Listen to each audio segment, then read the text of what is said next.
In the tapestry of life, where every thread holds a story, America in Black and White emerges as a haven for the voices echoing through the heart of our communities.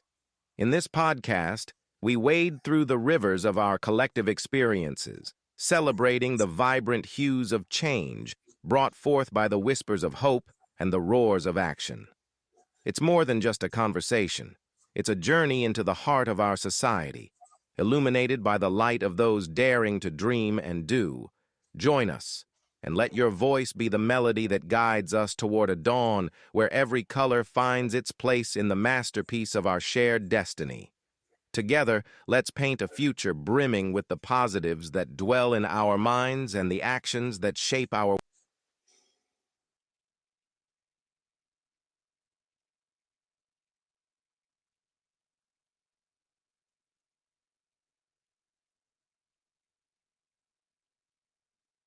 Good evening, ladies and gentlemen, and welcome to another episode of America in Black and White, where we delve into the issues that plague and cause issues within the marginalized and underserved communities and the LGBTQ communities. Tonight, we have a very special guest. We have Dr. Phillip S. Porter. Dr. Porter received an honorary doctorate in ministry degree from West Coast Bible College and Seminary based on his lifelong accomplishments of educating families on building generational wealth. Dr. Porter received his MBA in management from the University of St. Thomas in St. Paul, Minnesota. He is an experienced certified wealth educator, certified soft skills trainer, author, entrepreneur, visionary speaker, business advisor, trainer, teacher, and loan officer. He has come a long way from his humble beginnings in Kansas City, Kansas, on the chair and the CEO of Generations Empowerment Enterprises, LLC, GEE, a privately held family-owned business. He is the co-founder of the Global Family Success Institute, a division of GEE. Dr. Porter is also the president of West Coast Bible College and Seminary in Fort Worth, Texas. Under his leadership at Generations Empowerment Enterprises, LLC, they launched the Global Family Success Institute. The vision of the GFSI is to be a leading global educational online institution that educates, trains, and coaches family enterprises, students, and community leaders in practical wealth building business and ownership strategies and principles that include balancing family traditions and relationships in a safe learning environment. To learn more go to https://globalfamilysuccess.thinkIFIC.com. In 2021, Dr. Phillip and Janice Porter presented at the National Association of African American Studies and Affiliates virtual national conference. Topic: 10 Best Practices of Successful Families. In 2022 and 2019, he presented at the Kingdom Billionaire Family Conference, Minnesota.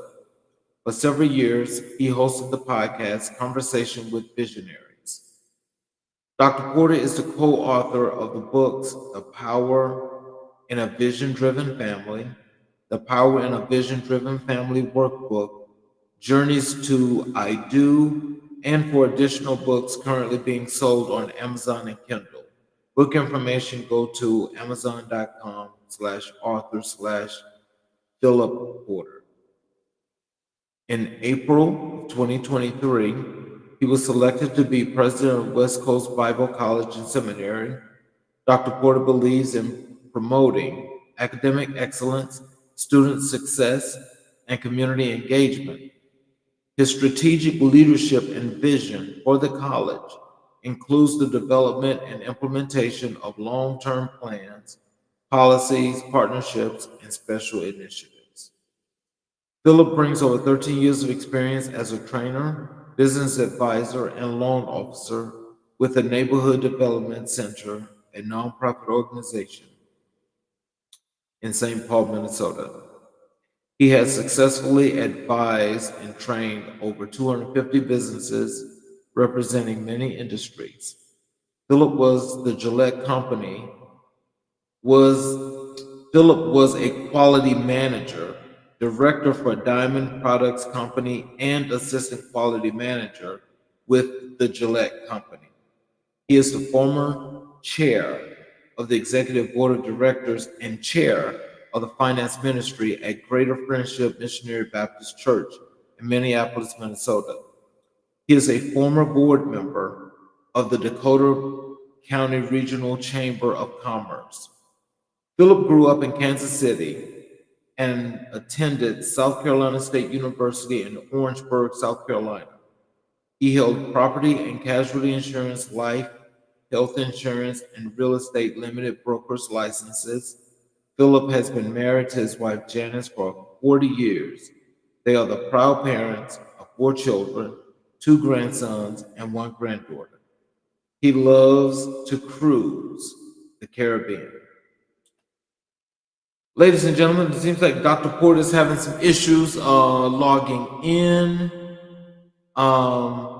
Let's give him a few minutes and we will get the show rolling.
Ladies and gentlemen, we'll just move forward. Apparently, Dr. Porter cannot come on, so there's some things that we'll be able to just discuss, especially when we're talking about entrepreneurship that is coming here for the coming year 2025. With things being the way that we're expecting them to be, there are an enormous amount of folk that are actually taking the time um, that they to learn and to want to do business on their own. Well, let me tell you guys a little bit something about entrepreneurship because entrepreneurship is a big thing, and also it's one of the main drivers, you know,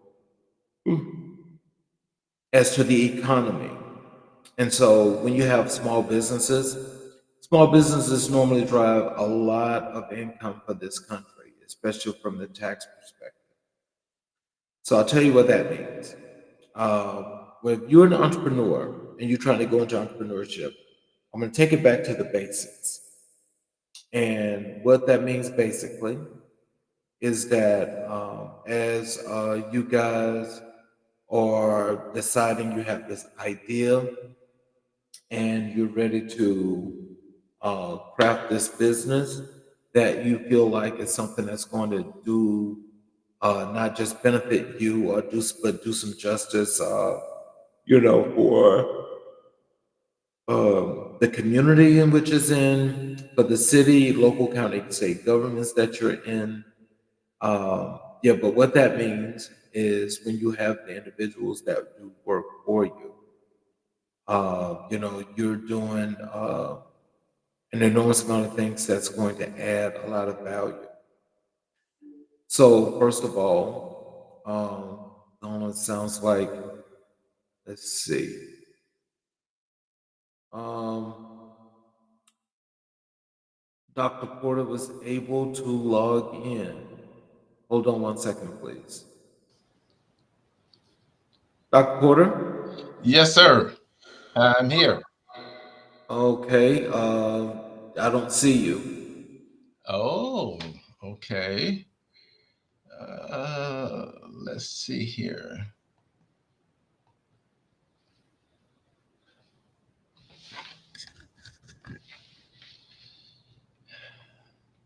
I'm trying to see. I'm not sure what could be the issue. Go to your camera Let's, and see if it's off. yep, that's what I'm doing now. There you go. We see you. All right. sorry, just getting in, but glad to see you.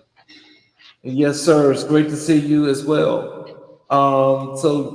Besides, I just read your bio. Are there any things in particular that you like to add to your bio for the audience to know more about you? Nope.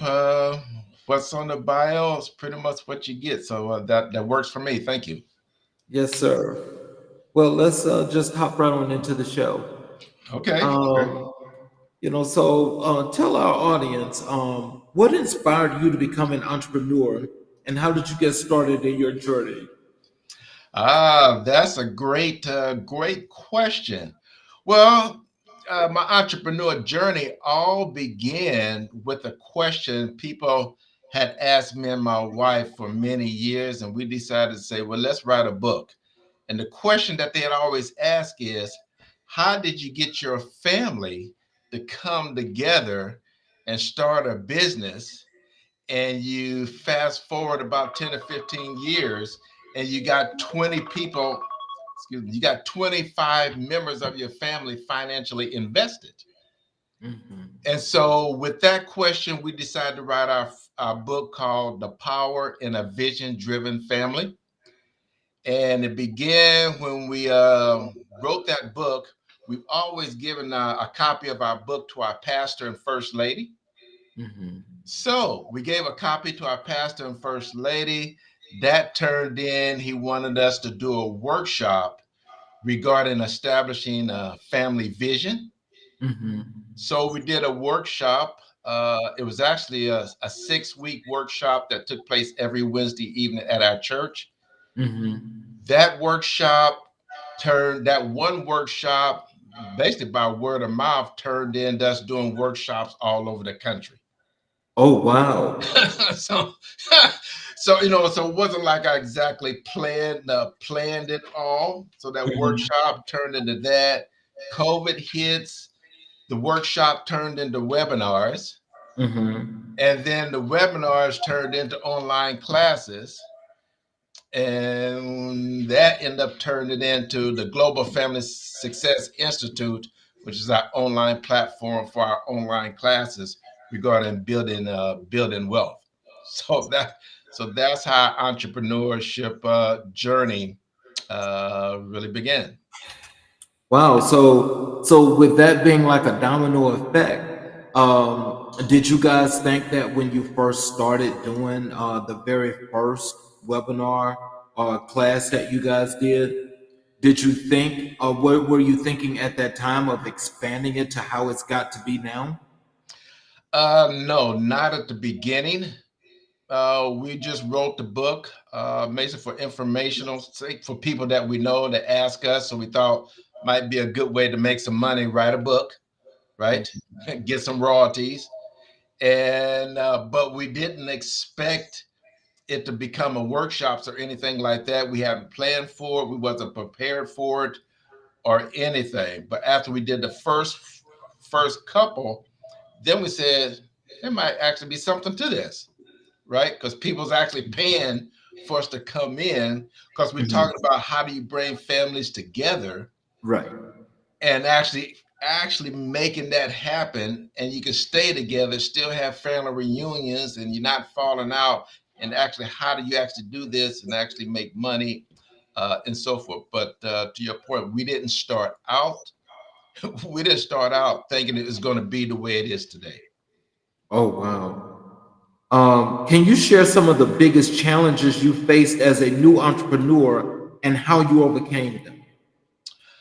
Oh wow. I guess one of the biggest challenges is that we've overcome is being able to adapt, especially to situations that was beyond your control. We had a good product and doing workshops; those are very successful, traveling around to doing that. But then when COVID hit, something that's totally beyond your control. We've never did webinars before, didn't really have no experience using Zoom. And that's what we use Zoom for our webinars. We didn't even know how to do that. We wasn't even right sure how to actually get the word out. We really weren't sure if anybody was going to actually attend. So we had to educate ourselves, taking our own, classes on how you actually do a very Mhm. professional looking webinar and an engaging webinar. So Mhm. we actually had to take that time. This process was like a year, so it wasn't like overnight. So Mhm. it took at least a year to the point where we really had it down. So that's Mhm. kind of the biggest challenge is actually coming together to overcome the COVID and still making your business work in spite of Mhm. something external that impacted you that you didn't have no control over. In our case, it was actually a good thing because that led to the online classes and the Global Family Success Institute. Okay. So can you tell us this? What part does your ministry play in the webinars and the people that come to the webinars? What part does your ministry play? Well, and that's basically the foundation of what our book was kind of based on. When you're creating a family vision, Mhm. the Bible said, create a vision and leave an inheritance for your children's children. So Mhm. one of the foundations is we tell our clients and families that we work with, when you're establishing a vision for your family and a mission for your family, you have to think in a minimum of 50-year increments. All right. Right. Now that's very hard. That is very hard to get people to understand. Mhm. But uh, with that as the foundation, and then I was as a side note, when I was getting my MBA at the University of St. Thomas, Uh-huh. one of my classmates was actually the grandson of a billionaire in Minnesota. Mm. And that information came before I was starting our business. And for example, when we was having our group meetings, when I'm getting my MBA, you work on these group projects together, right? Mm-hmm. And we go at different people's houses and homes or whatever, to hold our, group sessions and so forth, to plan on the report that we got to write and all of this sort of thing. But there was one person in our group we'd never been to their home, never. But that wasn't a big, wasn't a big deal. It wasn't like you had to, because sometimes Mm-hmm. with him we met at libraries and so forth. Right. So when he told us at one meeting, he said, "You guys is probably wondering how come you never have been invited to my home." And we kind of, wasn't that big a deal. And then when he told us who he was, he said, "Before you can come to my home, you have to get screened." Oh, wow. You have to get screened. Then that's when he started taking this guy seriously. When he told us who he was, Mm-hmm. his last name was different than the billionaire from Minnesota, right? His last name, because his mom was the Mm-hmm. billionaire's daughter, and she got married, so he had a different last name, Right. right? But with that connection that I made, we all used to ask him, "Well, how do you?" He's like third generation wealth, Mm-hmm. and we asked him, "Well, how do your family stay together, right? And you Uh-huh. have this wealth, but how do you get your family to stay together and work through and work together, all of this?" And what he said totally floored us all. He Mm-hmm. said he started taking classes on how to work with his family at age 5. Oh, wow. Oh, wow. And then it was like a total, we said, "What do you mean?" He said, "It's not by circumstances wealthy people maintain their money within their family, because they start training them early, and Mm-hmm. professionals come in at whatever age levels you are and talk to you and your cousins all at the same time." Mm-hmm. Right. And it started out as a games. It started out at various things, right? So they Mm-hmm. talk about wealth, they talk about their spiritual health, they talk about their physical health, they talk about, professional development together. I mean, so basically he said it's very intentional. And he Mm-hmm. basically said, when most people say you can't work with your family, he said that's a true statement, because you never was trained and taught at an early age To on work with how to them. work together, Yeah. right? And Mm-hmm. that's part of the whole thing. We said train up a child in the way that he should go, Right. right? And so he says we take that literally in all areas and we do it together. So Mm-hmm. so that's one. So we incorporated kind of that, that concept. If you Mm-hmm. really want this to work, and you really want the next generation involved, you do have to start early. Start with where you are, but Mm-hmm. always know it's very intentional when the wealth is doing this. It's very, very intentional. So, can you tell our audience what are some of the things that, when it comes to the entrepreneurship journey, what are some of the Mhm. things that they should take away from, what you were just mentioning about working with family, in Mhm. order to grow and to build and expand? Okay. Well, your entrepreneurship journey and your business always it begins with having, you got to have it documented and in writing. So Mm-hmm. whether it's your business plan, your business strategy, your overall strategy, your marketing strategy, it has to be done in writing. I was a business advisor for what, 10 or 15 years, business advisor, business trainer.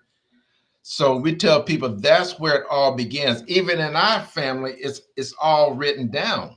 And if a new family want to come on board, they have to read and go through quote quote our own little classes in order to participate, right? You just don't jump in to participate. So one, it has to be written down. Number two is whatever role that they play, they have to be formally qualified. Okay. So if you want to handle the books, no, you're gonna have to have a degree in accounting. All right. If you're gonna handle if you want to do some marketing, you can be support, but you're not gonna be over nothing marketing because you haven't took those professional classes. So it's more, yeah, you might be family, but the family members that's working in our family, they are qualified. So that's the key. They have to be qualified and they have to understand one of the big things we learned that once a family understands how their role can benefit them personally, if they can understand that, then they don't mind working with the family, how it benefits the family globally. But they have to know where they fit in. And is this going to help me, whether it's financially, emotionally, socially, however that means? They got to really believe that working in the family business is actually going to benefit them personally. And once if it benefits them personally, then we good. So, how in depth though does that vetting process go? I mean, I know because if it's family, then I know that that means that you pretty much know them and you know some of the things that they do. But Mhm. do you do a deeper dive when you're doing that vetting process? Yes, I mean they would have everybody pretty much at this point. Once they go through the training, then they have to work in the business, right? Now we have kind of layers, layers of this. We have a family board, right? And so it really is a board decision that makes those decisions regarding personnel, whether they're family members or not. So a board actually makes that decision. So it's not any one individual that makes makes those suggestions or recommendations. So it's a board that actually does that. Now, it takes a while. And I'm telling people, this is not overnight what I'm telling you now. This is like fast forward 20 years. I mean, a lot of this thing, we learned over time and learn by networking and learning from other family owned businesses. So it's a vetting process, but it's very key that you have worked in the family business for a while before you actually take a leadership role. So, what key lessons have you learned from your successes and failures in entrepreneurship? Oh, let's see here. Number one, expect the unexpected. That's going to be number one. Number two is whatever you put on, like you gonna say launch a new product or whatever. It always costs more money and it always takes longer. See, it seems to me that's been our experience, right? And it always takes it just sometimes we say 2 by 4, it takes twice as long and costs 4 times as much. So we understand is, and we try to you know build that in a launch of a new, even if it's a new online class. It just always takes longer. It's not necessarily personal. It's just, and we can't make it personal, Right. right? And the other challenge that I had, especially at the beginning, is creating my own network that of people that can actually help me or to actually help us. Because I didn't really have a strong network of extremely successful people that I can pick up the phone and call and say, I want to launch me a podcast. What do I do? Who do I need to talk to? What do I need to expect? How long is this going to take? So now, one of the things I like to tell people, especially, is there's some way you got to create a team of people around you, expect that has already achieved where you want to go. Now, I'm telling you, that's hard. at least for me, Mm-hmm. it was hard to find those individuals, and even if they do they even have the time? And sometimes these individuals come for a season. I'm blessed. We are blessed to have some very successful mentors for 20 years now. But Mm-hmm. that's one of the keys, especially early on. And so your network of people around you and mentors. And one of the things I tell people, and memberships. That's the other thing. Memberships to associations, Mm-hmm. whether it's the chambers or even if you're a member of fraternity or a sorority, Mm-hmm. any place to have groups of people that can help you or that could support you is actually looking at groups of people that can actually do that. So that's two things: networking and memberships and mentors. Okay.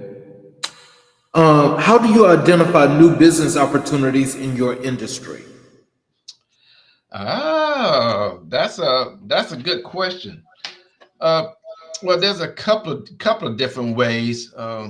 Sometimes we get, in our case, a new educational class regarding building wealth. I might get that from the people who attend the workshops and classes that we do, and Mm-hmm. they might say, right, this is why you do those surveys. They might say, well, I would like to see this or I'd like to see that. For Mm-hmm. example, we launched a class in regards to heirs property. Mm-hmm. Okay. And for those who may or may not know, is that's property that people have inherited from inherited from their ancestors, their dad or grandparents. However, the heirs property, the deed, the names on the deed is not the appropriate names on the deed. It might be the rich, it might still have the grandfather's or grandmother's name on the deed, and it passes down through generations, and the property has never been probated. Oh And wow. with heirs property, the biggest loss of rural land in the African American community is because of heirs property. Property wasn't passed down legally from one generation to the next, either by a will or by the proper deeds. And African Americans has lost millions and millions and millions of acres of land as a result of heirs property. When I first heard the term, I didn't know what it was. I didn't even know what that meant. But that is a good example. And one of our most popular was a webinars dealing with heirs property. We network with a state attorney and a state attorney that's what she worked with heirs property and getting the proper names and everything on the deeds and so forth and so on. So that's for us. That's kind of been a one big way of seeing what to do next. Well, Dr. Porter, as you mentioned that, and you mentioned property that goes in that has been in probate or has not been in probate. Yes, sir. What I'm finding is I know that that differs from state to state. But what I'm also noticing about that Hmm. is, when it comes to probate and setting up, what's been passed down via probate, Yep. that I've noticed that there's a difference in how that applies to black people and white people. Well, the biggest, and I may need a little more clarification, but what we've seen is white people do a much better job in formally passing down their property to their heirs. For Hmm. example, as you know, more white people have wills and trust than African Americans, That's true. right? So if you don't have a will or a trust in anything, it's going to have to go through probate. And sometimes, even Hmm. if you do have a will, it's still going to go through probate. I'm not a lawyer, but a trust is a little bit different thing. So as a result, and to your point, a lot of black people's land has been taken Mm-hmm. legally because the deed never got updated. And so white people legally use the system that we don't know what the system is to come and take our land historically, Mm. right? And there is ways that you can actually do that. They've learned that you can actually do that legally. And to your point, each state is different. The Mm-hmm. laws has gotten a little bit better than that. But African Americans over a few generations, we lost a lot of land because we couldn't really go into banks. You know what I'm saying? We didn't really know any lawyers. Our grandparents didn't know. I mean, see, we didn't know anything like that, right? Right. It would say, no, I'm gonna give 5 acres to my son, 25 acres to my daughter, and that's basically it. Nothing in writing. So that's how we end up losing so much. So in that respect, we are treated differently because our knowledge base in regards to real estate and land in the family and property in the family is not at the same level there is. But So let's just let me ask you this because yes, sir. what's more intriguing about that is when we talk about wills, we talk about trusts and things of that nature. Hmm. So a lot of people don't like dealing with the legal system in the way it is. Hmm. So what makes a written out will that's notarized any less than one that's actually been done legally? Well, first of all, let me say I'm not a lawyer, so let me preface with that. Right. Okay. But to your point, whatever the law says in your state in regards to a will, it still had to be notarized. But in many cases with land, Mm-hmm. that just because you have a will and you Mm-hmm. name the heir doesn't mean it won't go to probate, which means is somebody in your family still has the legal right to contest the will. Right, and I think even with the contesting though, and because you're right about this difference with the different state part, but Mhm. what my premise Okay. was to the question is like, despite the somebody might want to come and just contest just because Hmm. they can contest all day, Hmm. but I think when people contest, most times, 9 times out of 10, it's because their name is not in the will. So, Yeah. Yeah. so I Yes. mean, they really don't have a dog in the fight unless it's mama and daddy. So mama and daddy should leave them at least $1 and they'll be good to go. Uh, yeah, you see, and I don't know how, lot. I don't know how various states deal with that, right? Mm-hmm. And so I just don't understand, really understand, know how. But to your point, right? If their name is not in it, chances are Mm-hmm. somebody is going to contest it. Yep. Especially if they didn't get, I was supposed to get part of that land too, you know. So, but I say, contact your attorney. Never assume anything, Right. right? And so it depends on what the state law is for your state. So can you tell us what role does innovation play in your entrepreneur ventures? Wow. As you know, for example, whether it's an online class, which is like this can be like an online class, Mm-hmm. 5, 7, 8 years ago, this would have been very more challenging to do, right? Yes. Yes. Okay. So, and now you're getting a little generation now that if you can't have a meeting online, I mean, I mean, you know what I'm saying? You almost out of business right away, right? I mean, Right. so so the technology in probably most of our cases, unless you adapt, you're not going to be able to survive. And now business in many cases is national and global. Mm-hmm. Okay. So without the technology, it's almost impossible. Even from setting up a calendar, booking people to AI these days, and you pretty much name it. You have to adapt, and now there's even become a certain expectation in your business, right? Yes. That you have to have Yes. a website. You almost got Yep. to have a YouTube channel. You got Yep. to have, I mean, without that, well, come and see me when you got it done. It's Mm-hmm. almost like, I don't remember what the numbers were, but they said when a person find out about your business, it's like, I don't know, it was 80-90% of the people is going to go to your website first. And that's primarily what they do. And because that's really good when you say that. What a lot of people don't know is if you don't have a website and you have a business, and if people can't find you, you're definitely not getting business.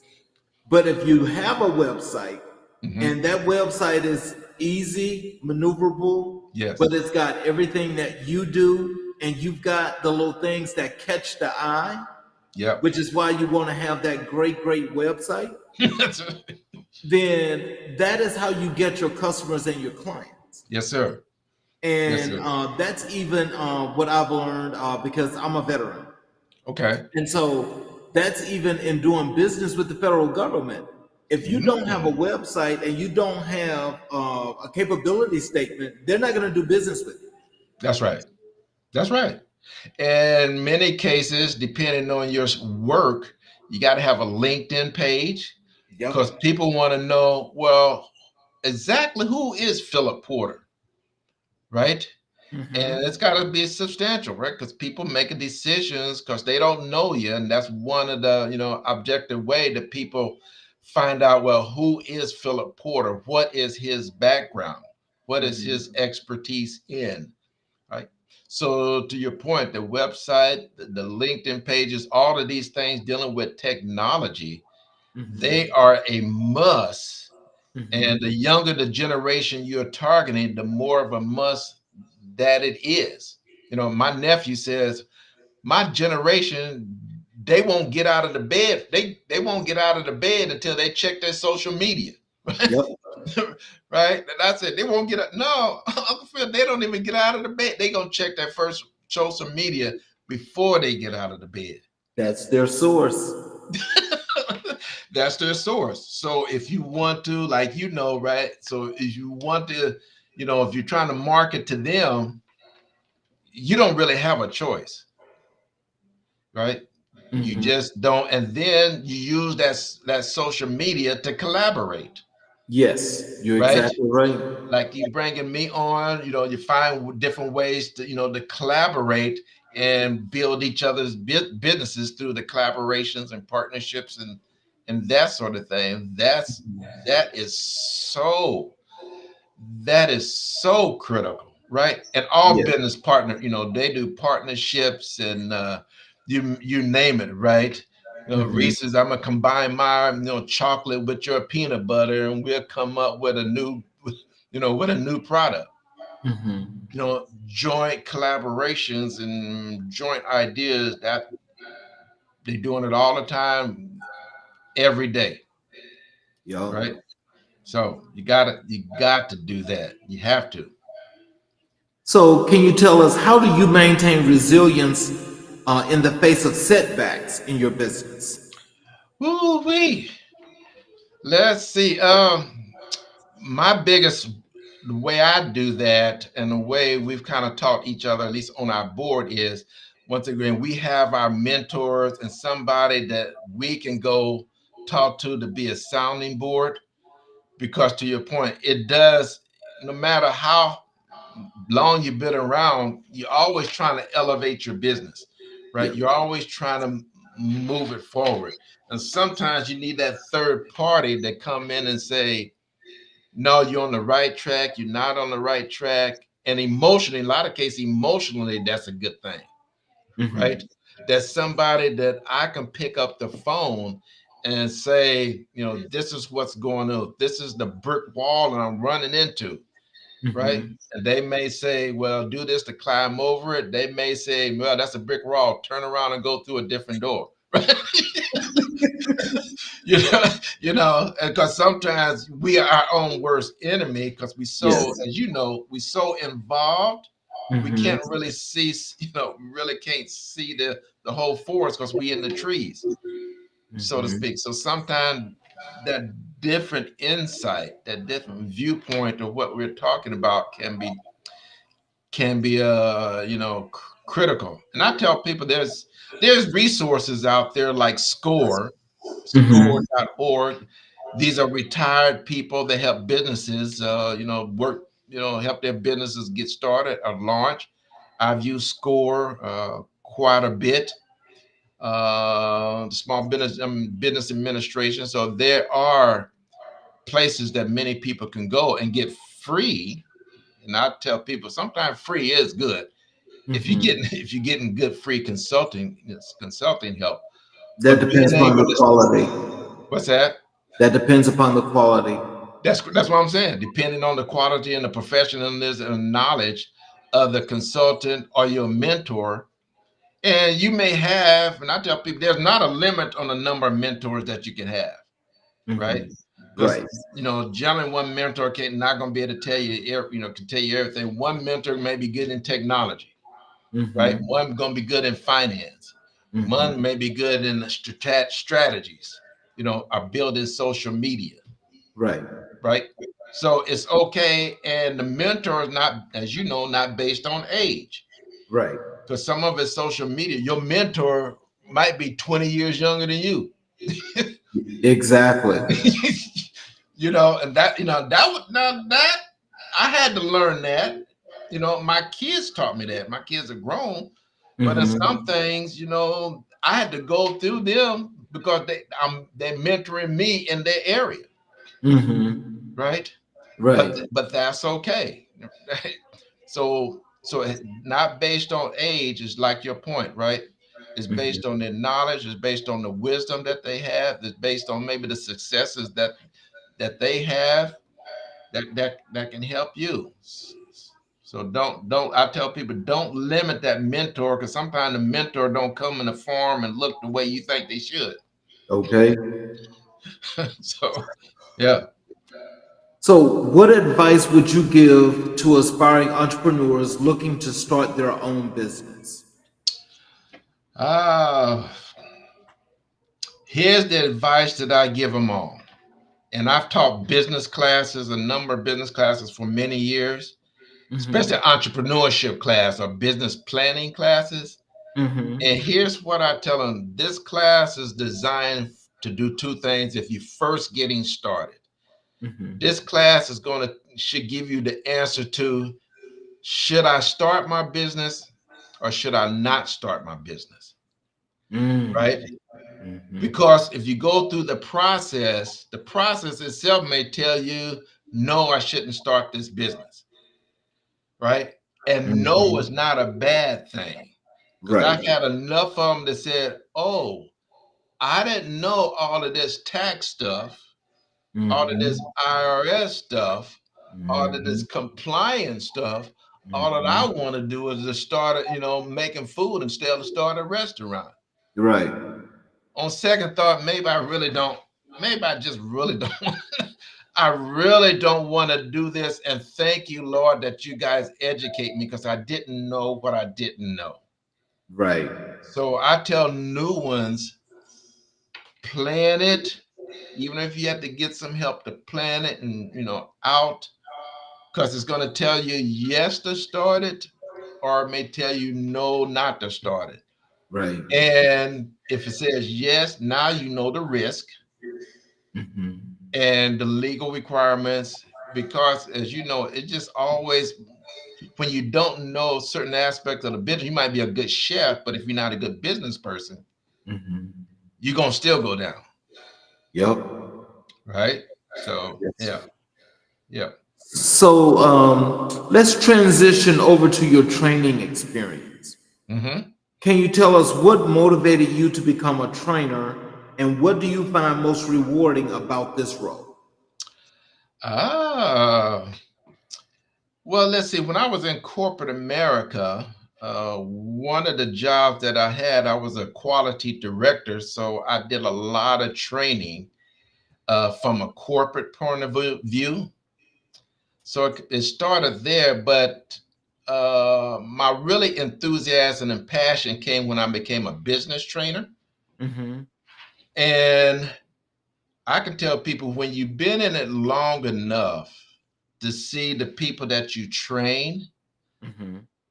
that that didn't really know too much when they started, and you fast forward 5 years later, Mm-hmm. you learning some things from them.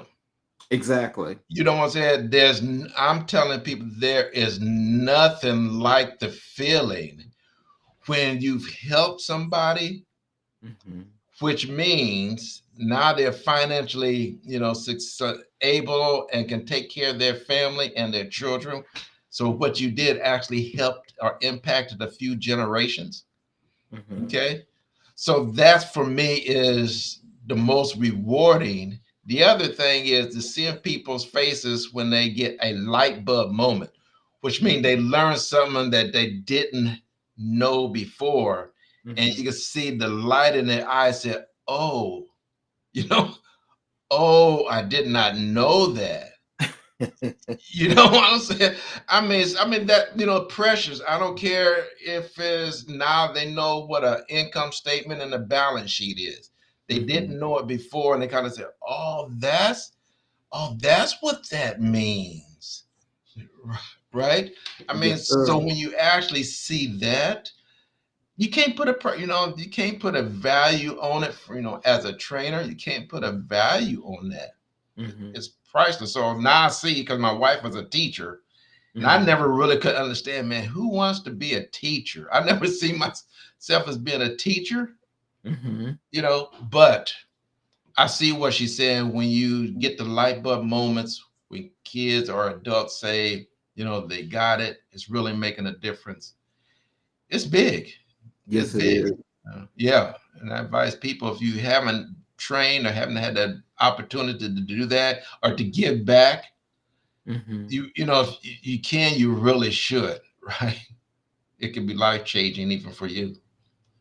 Can you describe your training methodology and Mhm. how it differs from traditional approaches? I train mostly adults, Mm-hmm. mostly pretty much all adults. So for me, most of my training is I like to have involved in conversational training, which Okay. means is I like to have it in a situation where I'm getting them actively involved and not standing up there and totally lecturing to them. Mm-hmm. There's a part of that as well when you get into some of the detail and the technical things.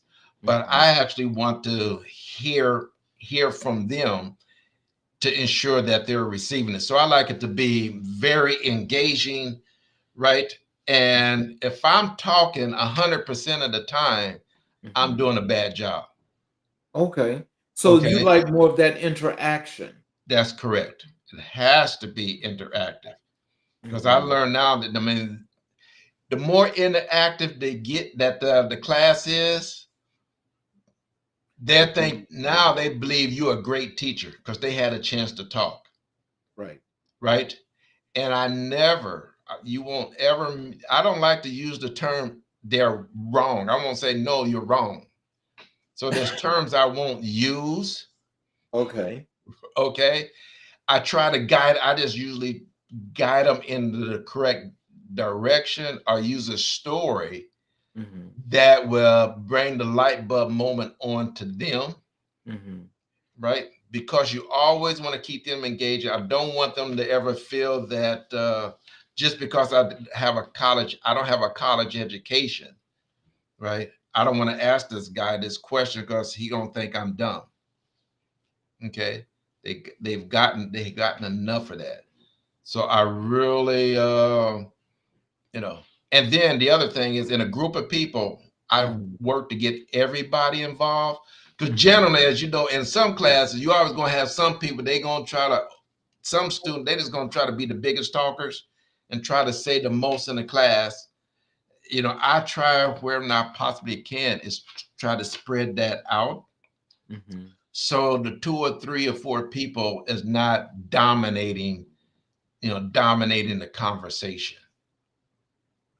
So, what topics do you find most engaging for your training sessions and why? Um, One of the topics is that I love is where where can I find my purpose? Okay. Mm. So when we working with people and they're trying to start a business, one of the things I like to ask them, well, what is your God given purpose in life? Mm. Right. And a lot of people they just don't know, right? And they could be 20 or they could be 55 or 60. What we developed, we have a class that called where I can find my purpose. And basically over time, by asking people how did they find their purpose, right? We Mhm. have about 10, 8, 9, 10 places that people can actually look to find their purpose, because we already know many people have found their purpose by searching in these areas. Mhm. Because majority of the people, that families and individuals we work with, they don't necessarily going to get a biblical experience where the Holy Spirit is necessarily talking to them directly. Okay. Oh. But as you know, Mhm. some people has found it. One, for example, some people found their purpose through a tragedy. Ooh. You hear that all the time, right? My kid got shot at Sandy Hook, Mhm. right? They lost a child. Right. As hard as it was, they fast forward, many of them said that's where they found their purpose. Oh So wow. I tell people, one of the areas we tell people, have there's been tragedies in Mhm. your life or in your family's life, as hard as it may be, we may say sometimes that's really where your purpose is, but you're just afraid to go look at it, and that's okay, right? So we have a class that give all of these, to give these examples where others has found their purpose, and we said maybe you should explore that, right? And one other example, sometimes give, we had a person in our class, we tell them, is there any uncompleted work from your ancestors or from your parents Mhm. that was not completed in their lifetime? Because we've had people that actually decided to take up their grandparents' family of restaurant and relaunch it and restart it, and they're doing outstanding.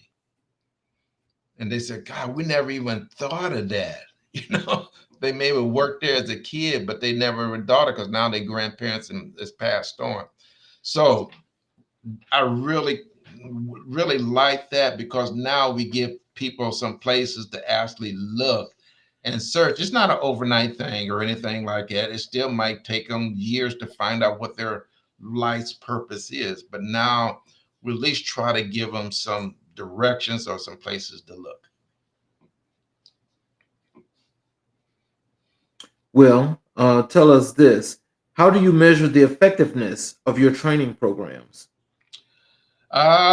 Basic standard teaching, right? You got pre-surveys uh, and post-surveys. We use those a lot.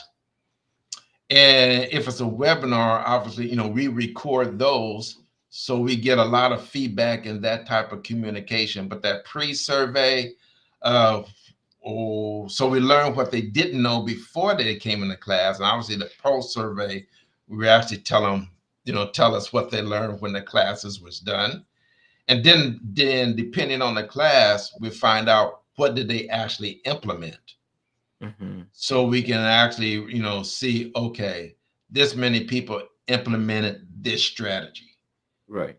and now that they're part of our database, we do try to check in on them periodically, depending on the ones that some has been with us for a while. We check in on them as well. But having those surveys, they are critical, and there's a technique to creating them and writing them and making sure you get what we believe they should be getting out of the class. Okay.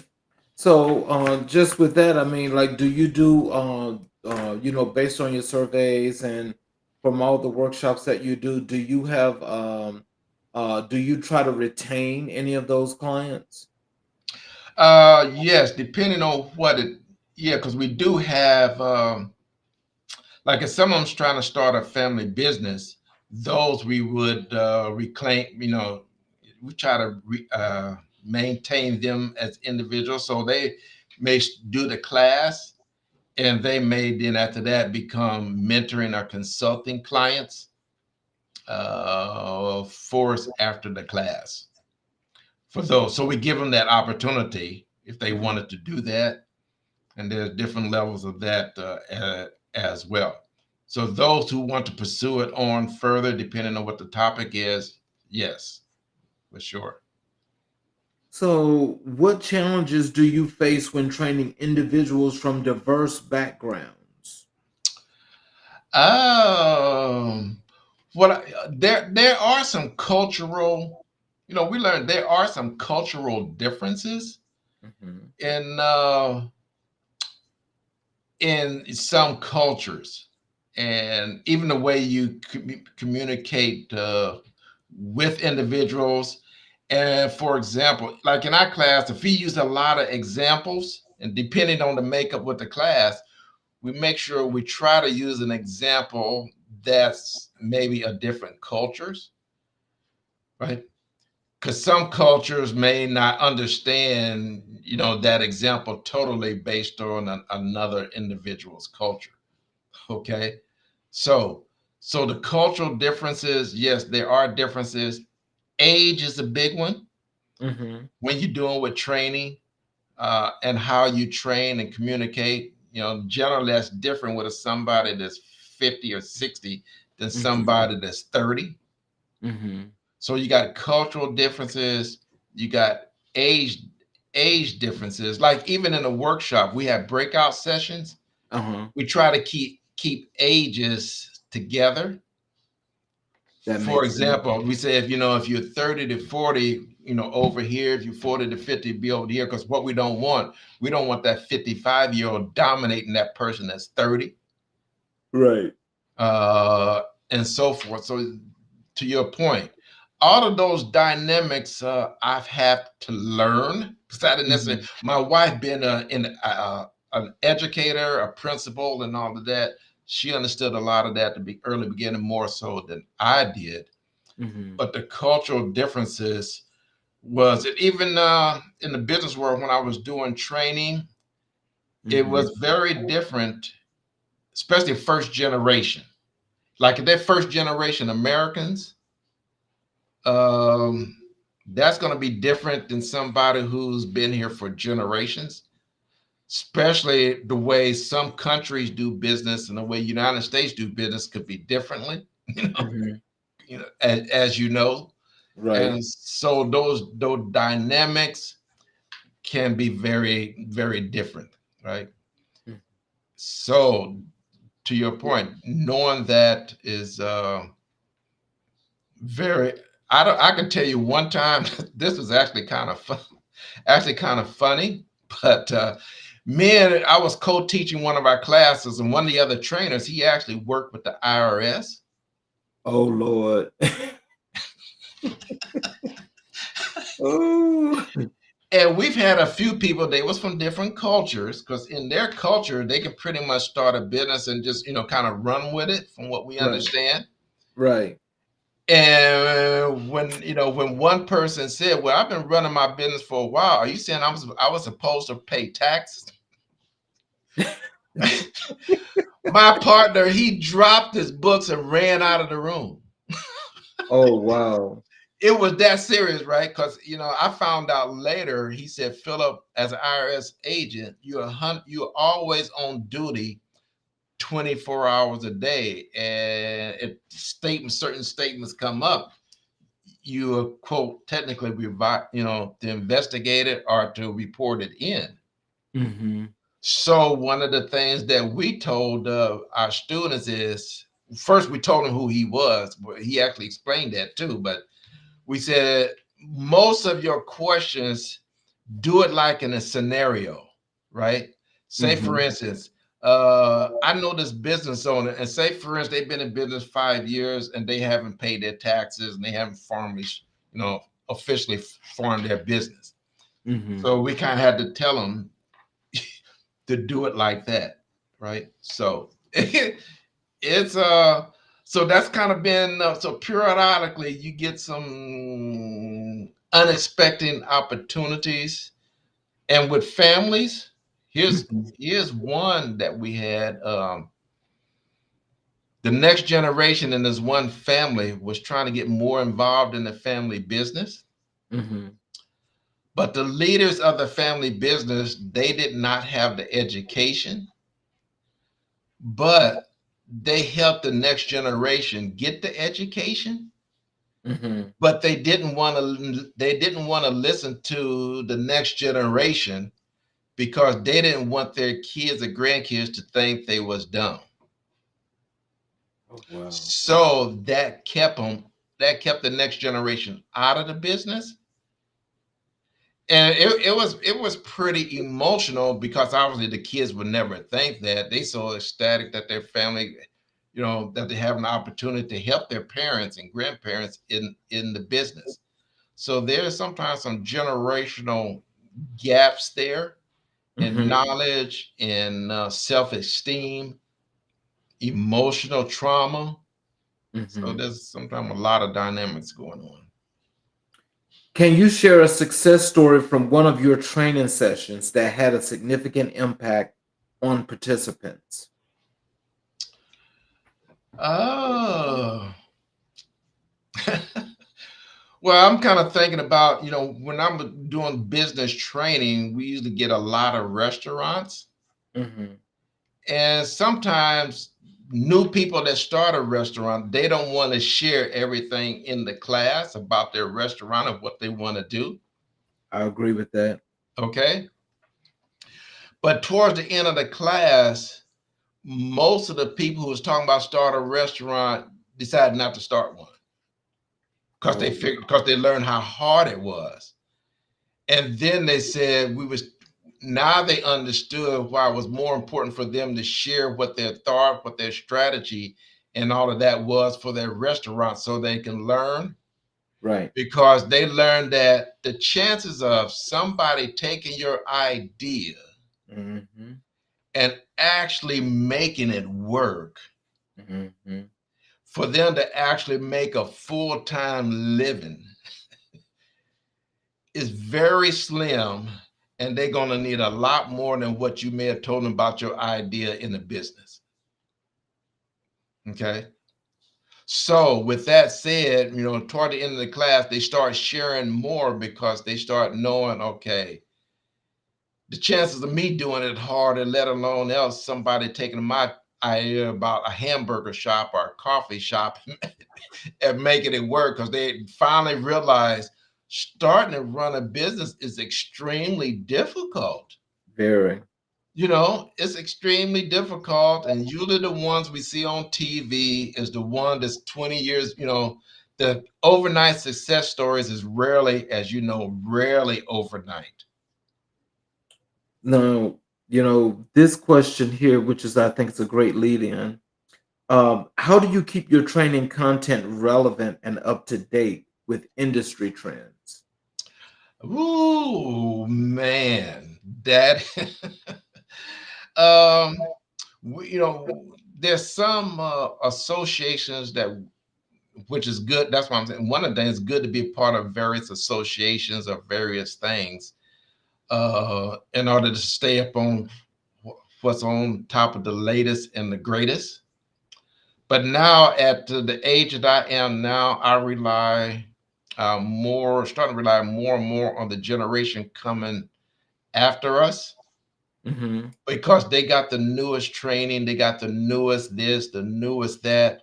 Because as you know, if you out of if you out of it for a while, especially now, I'm more in the business side of it, and I do a lot of the training too, but I'm really focused on the business side of it. So me, I try to rely on others to help with that process and actually stay up on the latest techniques, stay up on the latest software training tool, the best apps to use.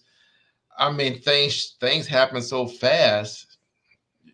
I'm already behind, not and I'm already 2 generations behind, especially when it comes to technology and training and so forth. So one, you have to be well read. Number Mm-hmm. two, if you can be a part of various associations, so you know what's the latest trends that's going out there, Mm-hmm. whether it's in social media, whether it's in marketing, whether it's in quality control, whether it's the latest educational training techniques. Um, yeah, you really got to stay up on top of it yourself. And generally, like me, you can't do it all yourself, so you're going to have to rely on others as well. That is so true. Now let's transition over to your business advisory role. Hmm. Can you tell us what types of businesses do you typically advise and what unique challenges do they face? Oh, well, two things. When I was actually working for a nonprofit, I was a business advisor there. We had the whole gamut of people that we advised, from barbershops to restaurants, to transportation. You pretty much name it. We advised on it all. Um, but these days, technology is probably the biggest thing that people is working to get into, whatever that might be, online training, consulting, a lot of things dealing with technology. Mm-hmm. So that means we have to stay up on top of. But specifically in our family business, the type of business is less important than having the best practices, regardless of the business that they have. So we really focus on the best practices for having a successful family and the best practices for running a successful business and making them the best leaders that they can be to adapt to whatever business that they want to specifically get into. So, how do you approach a new client when assessing their business needs? Um, well, always when if I have a new client and they actually looking at starting a business, the first thing I ask for is their business plan. And generally, especially if they just getting started, that's going to tell you a lot, because I've seen and written hundreds of business plans. I wanted to know their business plan or their business strategic plan, one or two or both, and then their 3 to 5 year financial projections.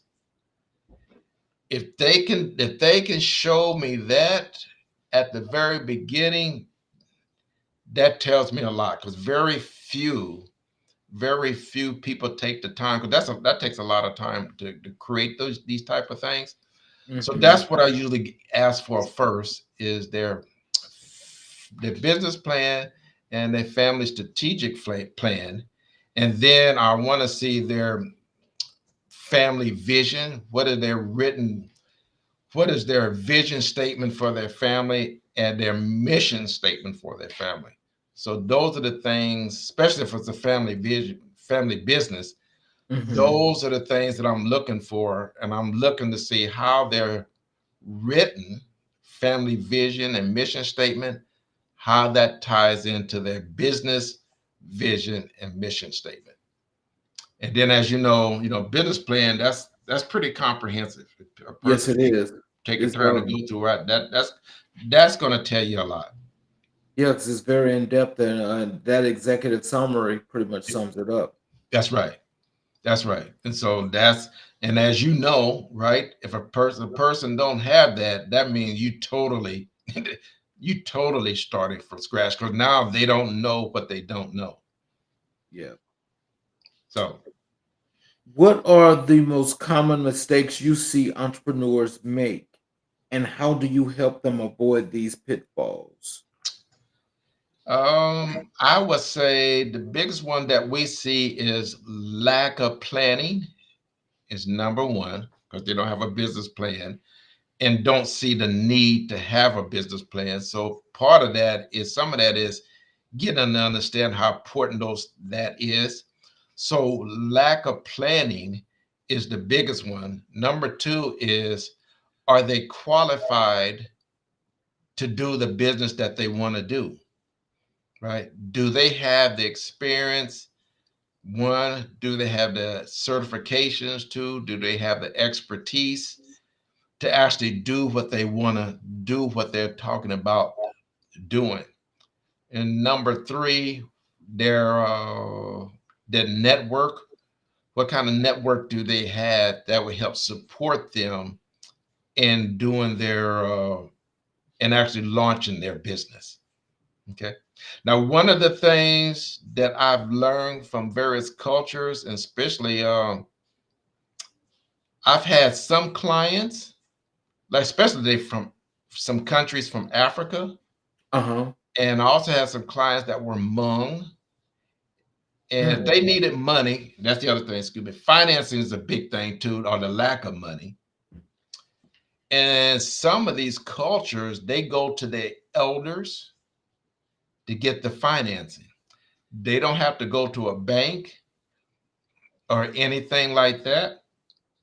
I had several clients that went to the elders in their community because this is a cultural thing, right? Because they might be Mhm. Hmong, they might be from an African, country or tribe or whatever the case might be, and they have a large community in their community.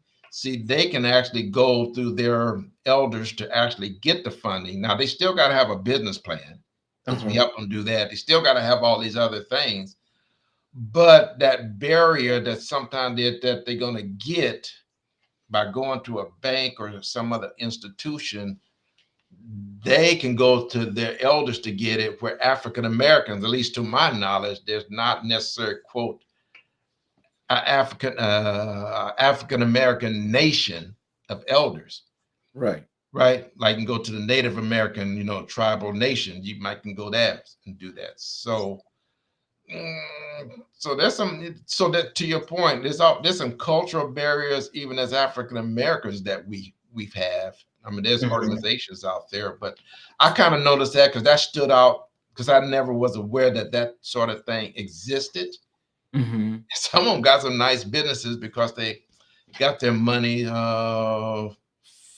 from their own community, and it's a Mhm. formal process. So, how important is networking in your role as a business advisor? 100%, man. You can't you. It's for me. It's 100% networking and collaborations is extremely critical. Uh, for example, when we was looking at starting our online courses, starting how how you create an LMS system online, Mhm. I called my mentor, right? Mhm. He has no clue, but he knows Yeah. people. Right? He had no clue. Right?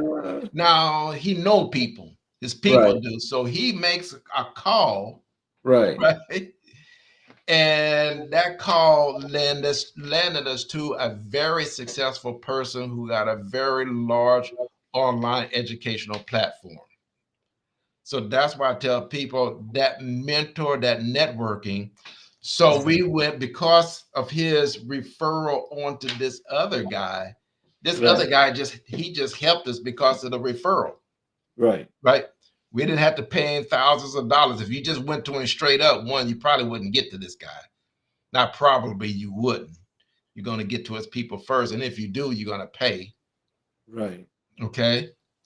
So for me, networking for us, we made it to where we made it.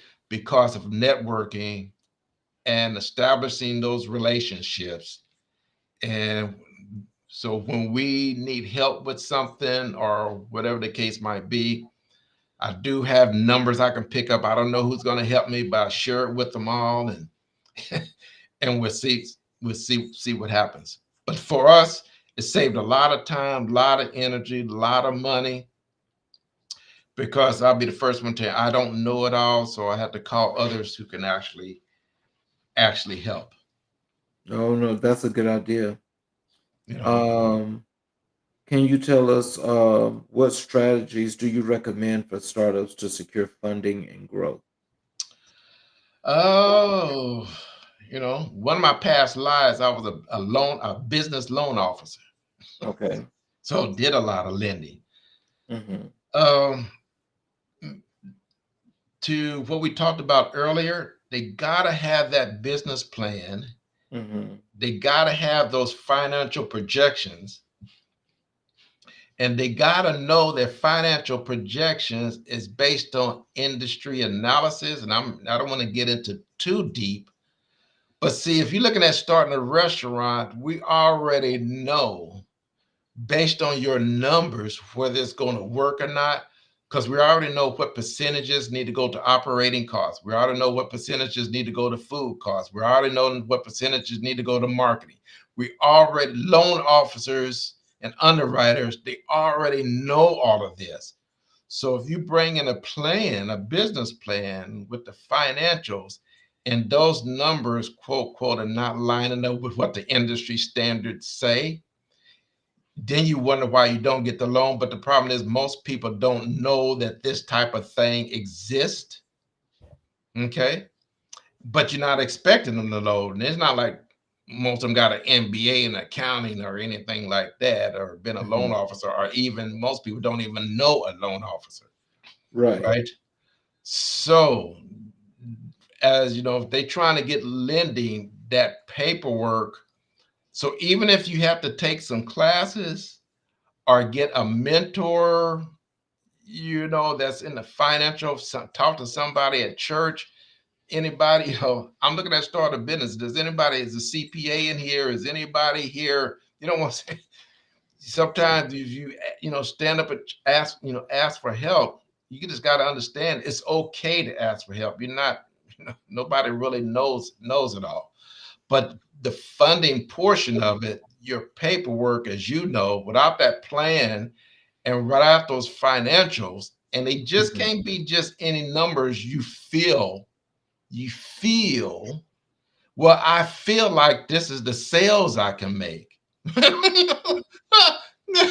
As a loan officer, I'm going to say, well, why don't you go and come back, right? They don't Mm-hmm. they don't care how you feel. They just don't, Mm-hmm. right? So they want that information to be based on something. Right. Okay. And that's not an easy task, right? And some people hire people to help them do their business plan. That could be problematic. Right. To your point, right? Just because you're hiring don't mean they know anything. Just because they got an Exactly. MBA don't mean don't mean they can, and if you hire a person, you need to hire a person that knows your industry that you're in. Mm-hmm. Okay. Don't hire a person who does construction accounting and you need an accountant that knows restaurants. Right.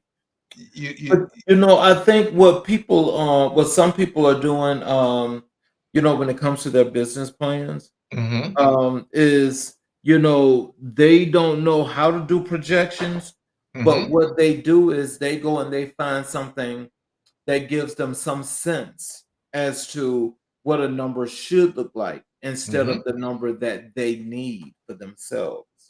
And Ah, so this is how the numbers are either too far to the right or too hmm far to the left. yes. And so when they're doing that, they just have to understand it's okay, I think, to ask for somebody to help them out. hmm But what I have seen with this hmm is that when people use these projections, especially when they make it out to the 5-year part, hmm you know, the numbers are really nonsensical because they're going off of what's been an old adage about business in 5 years. Hmm. So Hmm. when they do that, they want to secure enough money in year one to carry them through year five. When primarily, if you don't have that many people, or if you don't have that big of an operation, then 9 times out of 10, if you ask for too much money, you're not going to get That's right. That's right. That's right. You're 100%, 110% correct. Yeah, and so they just need to. Most people need to learn projections, and this is where I think just under your tutelage, it seems like you're getting a lot of great results. For the your students that have come through your courses. Yeah, I mean, we've done some good things. So part of this, one, I did work for an organization that helped business owners, right? A nonprofit. They did a good job, so it was good for me to work for them because I even learned a lot. I got an MBA and I still went there and learned a lot, even when I became a trainer, right? Hmm. Because there's some things a college is going to teach you, and there's a lot of things you're not going to get in college. Exactly. Right? I mean, Exactly. so, and some of that we carried on over into our family business. If we don't do it, we try to refer them on to people who's more expertise in certain areas. But to your point, yeah, it's that the what they say, the devil is in the details. It's actually true, Yep. right? It's actually true. So to your point, and the more to your point, I agree with you 100% because the more research that they can do on their own, Hmm. the better off that they'll be. They Right. just, I mean, they will. Man, I had a client, he was making 500,000 a year, and he was coming in to get a loan. And guess what? When I looked at his paperwork, I was asking, well, why do you owe all of these people so much? How can you owe all these people money? And Mhm. guess what he says? What? I don't owe anybody no money. Your financial says you do. And he had a third party that was managing his books, Oh Lord Jesus. right? So he probably lost all kind of money. He lost a lot of money. He He was, lost a he was whole in lot. security. He was doing personal security in this type of work. He was a retired Marine. Oh my God. He didn't know how to look at his financial statements. Hmm. And a long story short, he knew something was wrong, and But he he ended didn't up know coming what. to, but he didn't know what because he's never looked at his numbers. He's always just totally depend on somebody else. My first question is, who owns the business? He said he does. I said, well, it's your responsibility, You right? know, I'm gonna tell you something, Dr. Porter, Yes, is sir. that, and I know a lot of people, do things different, but it's always been my practice, especially with my clients. When it Okay. comes down to reports, they get reports monthly Hmm. and quarterly. Okay. So when they get that report, and I sit down with them to go over that report, Excellent. Yeah. I am training them what to look for and how to read this report. Yes. You see, where what some people do is they say, "Here's your report. Here's what happened for this month." That's right. That's And right. so they're looking at something, of course, as you say, they don't know how to read it, but at the same time, you're letting somebody just take your money, That's right. and they're taking money and taking money and taking money, and you Yep. don't know where your money is going. You don't know how much you had. You don't know how much you're supposed to have. That's right. And this is where due diligence is very, very important. Amen. 100%, man. You are just so right. You're just so right. Until I started working for this organization to help businesses, I didn't realize it was as bad as it was. You know what I'm saying? I didn't realize that many Mm. business owners didn't have a clue about their numbers. To your point, and they didn't have a person like you that was willing to sit down Mhm. with it. And it it was actually hurtful to see individuals like that because they're working their, when they're working their tails off, right? And they know they're making the money and they Mm-hmm. just don't understand. They just really don't, right? You only got so many years of that, 10, 12, 14, 15 hour work, you know, Yeah. in I you. just think though for those folks that's doing that though, that what's coming to them is coming to them because that's one thing I just have this thing about myself. And Hmm. I think that's just anybody, even just talking to in particular individuals, because what I hate to do is to break that kind of news to somebody, especially if it's not my client, but Hmm. just say, you need to check your books or you need to find this out, and this out. Yes, sir. Because it does not sound like you're getting what you're supposed to be getting. That's right. I don't know, but you need to check this. Oh, so true, so true, so true. Yeah, it's a sad thing to see. It really is. Well, so since we're at this point, I didn't get a chance to get to all the questions I wanted to get to, but I hope that we can have you back on the show. Because if you could just, what is it that you like to leave with our audience? Mhm. About the work that you do, how they can contact you, your websites, your socials, whatever that is. What is it that you like to leave with our audience for the end of the day? What I like to leave with them is, if you want to learn how to build family wealth, okay, we say you're going to have to get educated on how the wealthy do that and maintain it. And that's one of the things we pride ourselves on is how do we learn how to learn together? How do we learn how to work together? And how do we learn how to be successful together? It has to be intentional. And at our classes at globalfamilysuccess.com, our classes that we help you do that. And it starts, you know, and it's really, we try to keep it really for all ages at the beginning, okay? Because that foundation is critical. And when I say family, it could be a family of one, or it could be a family of 50, right? Mhm. So it just depends. That's kind of part of it too, is really understand, well, how do we even begin with building generational wealth? And I say sometimes, depending on your family, it may just have to start with the family of one, and that's you, Right. right? And then there's a way, and then there's a method of actually adding people on. But there's a practice. There are what we call family success best practices, Mm-hmm. which we don't really talk about, in our community. How is the best practices for us to, build, what we call not only economic wealth, but social wealth, which mean the ways that we communicate with each other. So that's what we encourage more. So, you can visit Global Family Success Institute. We're there, and I'm on LinkedIn, so I really like to connect with people on LinkedIn because I really like collaborations. Any place I can probably get those collaboration relationships. So that's kind of what we do. And then, as a side note, I'd like to share with this, I'm also the president of West Coast Bible College and Seminary. Mm-hmm.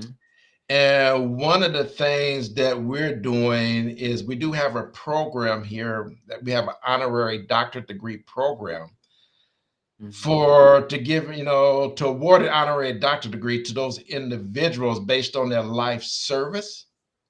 And it's not just their life service in ministry, because we have people based on their life service in business. So if a person's been conducting business that's helped the community for 20, 25 years, they are good candidates. Or if a person has been a good coach that has mentored people, that has taught people, or a teacher, they're good candidates as well.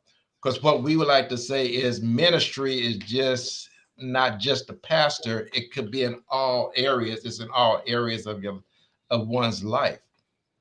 So I just wanted to plug West Coast Bible College and Seminary, and because we're really looking for those, African Americans or people of color, to award them for their life service, right? We've even had some awards for people that their life service was in the military, right? So once again, that's part of listening to the students and listening to our students and say, well, why don't, I know this person, they've been in the military for 30 years and they sacrificed this or that, they in command of thousands of people, right? Never thought about that. They actually a good candidate for honorary doctorate degree, which actually, when people learn, that could be great, beneficial too. That's kind of a side note that I do as well. But if I ask people, reach out to me. I'm on Facebook. We're on LinkedIn. We're on Instagram. So feel free to reach out to us for sure. If you want to start a family business, that's our sweet spot. Well, so those of you that are watching on the YouTube channel, will you please hit the subscriptions button as well as the notifications button? So every time we do a show, if you don't want to watch it now, you can always go back and watch it later. For those of you that are watching, no matter where you're watching, please make sure that you just heard what Dr. Porter had to say as to how you can contact him, especially if you need some assistance or you looking at working in some of the courses that he have, because they may be very beneficial to you. So please take the time to reach out and get that extra training, especially if you need it, That's right. because he's definitely providing that A1 training for individuals and businesses as well. So, Dr. Porter, I'd like to thank you for being here.